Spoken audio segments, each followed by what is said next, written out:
गुंडा पार्टी निकली तो वो भारतीय जनता पार्टी निकली। इस सीमा तक भारतीय जनता पार्टी गई है। ऐसा लोकतंत्र में कभी नहीं हुआ होगा जो भारतीय जनता पार्टी की सरकार ने किया है। गुंडों को खुली छूट दी है। लोकतंत्र की पसदर बनने वाली, और फिर तब जब उत्तर प्रदेश के मुख्यमंत्री के योगी हों, जिन अधिकारियों ने इस तरह का काम किया उन अधिकारियों का भी हिसाब किताब किया जाएगा समय आने पर। जब जनता ने हरा दिया भारतीय जनता पार्टी को, जो पंचायत के चुनाव हुए थे उसमें बुरी तरीके से भारतीय जनता पार्टी हार गई।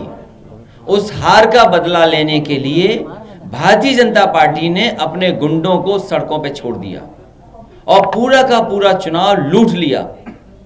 जिला पंचायत में जो कुछ किया वो सबके सामने है। उससे भी एक कदम आगे निकल गए ब्लॉक प्रमुख के चुनाव में। जब जनता ने इन्हें हरा दिया तो जनता का बहुमत का मजाक उड़ाने के लिए, अपमानित करने के लिए लोकतंत्र में भारतीय जनता पार्टी ने अपने गुंडों को खुली छूट दी है। और मैं आपको कह सकता हूं पूरी तरीके से प्रशासन के लोग इसमें जिम्मेदार हैं, वो शामिल थे। कई जगह से ब्लॉक प्रमुख से ये खबर आ रही है कि भारतीय जनता पार्टी के लोगों को अंदर बैठाया हुआ था। जब अपना पर्चा देने गए या पर्चा को भरने गए, उसी समय वहां से निकल करके आए और उन्होंने मारपीट की। इस सीमा तक भारतीय जनता पार्टी गई है। ऐसा लोकतंत्र में कभी नहीं हुआ होगा जो भारतीय जनता पार्टी की सरकार ने किया है। गुंडों को खुली छूट दी है। अखिलेश जी, जो साड़ी खींची गई है, ये मतलब ऐसा तो कभी कोई तस्वीर आज तक आई नहीं। वो बहन हमें ये मिलके गई हैं, दोनों प्रस्तावक और ब्लॉक प्रमुख की प्रत्याशी। उन्होंने जो घटना उनके साथ जो हुई है, इतना अपमानित कभी नहीं हुआ होगा। एक माँ के साथ, एक बेटी के साथ, एक बहन के साथ ऐसा हुआ वो व्यवहार। ये भारतीय जनता पार्टी जो अपने दुहाई देती थी कि इससे साफ सुथरी पार्टी कोई नहीं है, लोकतंत्र की पसदर बनने वाली, और फिर तब जब उत्तर प्रदेश के मुख्यमंत्री के योगी हों, एक उत्तर प्रदेश के मुख्यमंत्री योगी हों, उन्होंने किसको खुली छूट दी थी? कहीं यही लगता है कि भारतीय जनता पार्टी ने पूरी तरीके से गुंडों को छूट दी थी, जो चाहो सो करो। इसी वजह से हमारी बहन को अपमानित होना पड़ा, उसकी साड़ी तक खींची। याद रखना, जिन अधिकारियों ने इस तरह का काम किया उन अधिकारियों का भी हिसाब किताब किया जाएगा समय आने पर। वो महिला बोल सकने की स्थिति में नहीं है। हमने बात की, बड़ा ही शौक में दिख रही हैं। आपने उनसे बात की, समाजवादी पार्टी आगे क्या करेगी? वो दुखी थी, ये स्वाभाविक है, दुखी तो थी, लेकिन जो उनके साथ घटना हुई वो पूरा बताया उन्होंने।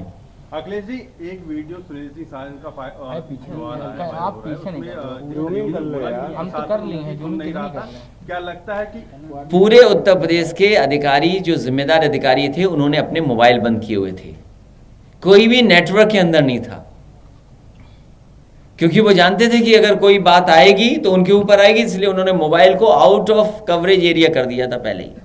जिस सरकार के अधिकारियों ने अपने मोबाइल को आउट ऑफ कवरेज एरिया कर दिया हो तो उनसे क्या उम्मीद करोगे आप? क्या अधिकारियों ने नहीं हस्तक्षेप किया? क्या जिला अधिकारियों ने नहीं हस्तक्षेप किया? क्या पुलिस प्रशासन नहीं मिलकर के इतना अपमानित किए लोगों को? पूरा पुलिस ने अपमानित किया है। और उम्मीद कैसे करोगे आप? भारतीय जनता पार्टी के लोग पूरे गुंडों को सड़कों पे छोड़े हुए, जो दूसरों को कहते थे गुंडा पार्टी, आज वो सबसे बड़ी गुंडा पार्टी निकली तो वो भारतीय जनता पार्टी निकली। माता प्रसाद पांडे के साथ सिद्धार्थनगर में आदरणीय माता प्रसाद पांडे जी से मैंने बात की रात में। उन्होंने भी यही कहा कि ऐसा कभी नहीं हुआ होगा जो इस बार भारतीय जनता पार्टी ने कराया। वो नामांकन नहीं कर सके, अपना पर्चा फाइल नहीं कर सके। सोचिए आप, उनको भी अपमानित होना पड़ा पर्चे के लिए। पॉलिटिकली कैसे जवाब देने की तैयारी कर रहे हैं आप लोग इन सारी? 2022 में चुनाव घोषित होते ही उत्तर प्रदेश की जनता इन्हें हटा देगी, उखाड़ फेंक देगी। अखिलेश जी, चुनाव आयोग के पार्टी ने हमेशा महिला उत्थान की बात की और आज वो मिलने भी आई थी, तो समाजवादी पार्टी क्या करे?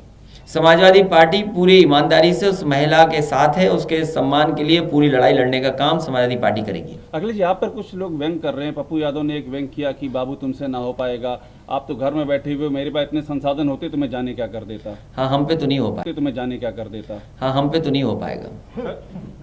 ये बात तो ठीक कह रहे हैं, लेकिन उत्तर प्रदेश की जनता बदलाव चाहती है और बहुत जल्दी आप देखेंगे उत्तर प्रदेश में बदलाव की कैसी लहर चलेगी।